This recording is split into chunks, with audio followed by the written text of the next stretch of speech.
Thoughts from the Trail. I'm Scott Anderson. Well, good morning, everybody, from a chilly trail back in Utah. I was in Texas over the weekend having lots of fun, but it was very, very hot. And when I got off the plane, it was chilly, and I could see that there was a sprinkling of snow on the mountains. So here we go into fall, then to winter. Well, to change our lives, it requires us to fundamentally change the way we act, think, and feel. And we must change our state of being. And how we think, feel, and behave is in essence our personality. And it is our personality that creates our personal reality. So to create a new personal reality, a changed life, we must create a changed personality. Here is an obvious truism. In order to create change, we must change ourselves. Duh, just restating it. So in order to change ourselves, we must think greater than our present circumstances, greater than our current environment. One of my favorite examples of this was Viktor Frankl.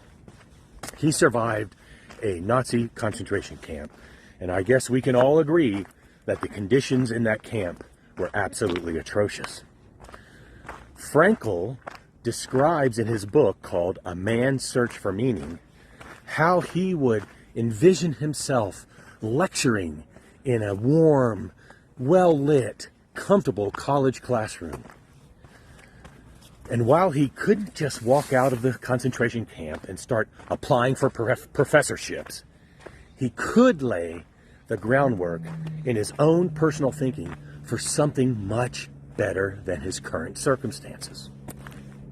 The truth is that mental visioning preparation is the first step for all of us as we think of greater outcomes and circumstances.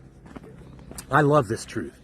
I love it because it reminds me that we are in control of our own destiny and environment and circumstances. And with very few exceptions, every circumstance we are in is due to the thinking, feelings, and actions that we have had in the past. A corollary to that is something I find quite satisfying, is that since we determine our own situation, that means that that person or persons who you just might struggle with, who may totally cook your beans, has no impact on you because you are cooking your own beans. Don't eat their beans, eat your beans. Now, I know that's a silly way of thinking about it. However, it's easy for me to remember. And maybe it's an easy way of thinking about it for you as well.